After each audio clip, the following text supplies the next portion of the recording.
शत्रु की सलाह। नदी किनारे एक विशाल पेड़ था। उस पेड़ पर बगुलों का बहुत बड़ा झुंड रहता था। उसी पेड़ के कोटर में काला नाग रहता था। जब अंडों से बच्चे निकल आते और जब वह कुछ बड़े होकर माँ बाप से दूर रहने लगते, तभी वह नाग उन्हें खा जाता था। इस प्रकार वर्षों से काला नाग बगुलों के बच्चों को हड़पता आ रहा था। बगुले भी वहाँ से जाने का नाम नहीं लेते थे, क्योंकि वहाँ नदी में कछुओं की भरमार थी। कछुओं का नरम मांस बगुलों को बहुत अच्छा लगता था। इस बार नाग जब एक बच्चे को हड़पने लगा तो पिता बगुले की नज़र उस पर पड़ गई। बगुले को पता लग गया कि उसके पहले बच्चों को भी वह नाग खाता रहा होगा। उसे बहुत शौक हुआ। उसे आंसू बहाते हुए कछुए ने देखा और पूछा, मामा क्यों रो रहे हो? गम में जीव हर किसी के आगे अपना दुखड़ा रोने लगता है। उसने नाग और अपने मृत बच्चों के बारे में बताकर कहा, मैं उससे बदला लेना चाहता हूँ।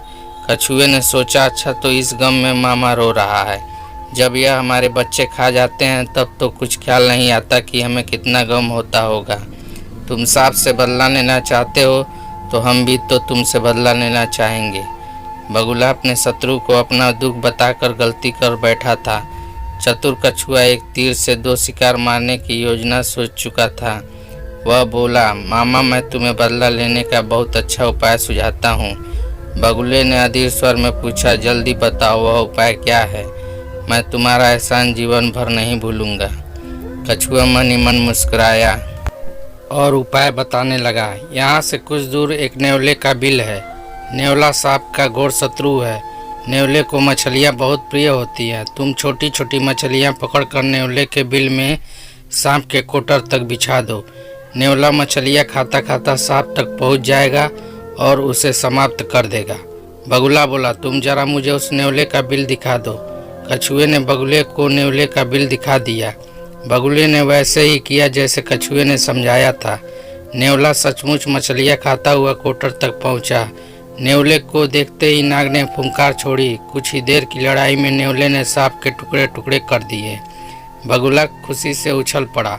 कछुए ने मन ही मन में कहा, यह तो शुरुआत है मूर्ख बगुले, अब मेरा बदला शुरू होगा और तुम सब बगुलों का नाश होगा। कछुए का सोचना सही निकला।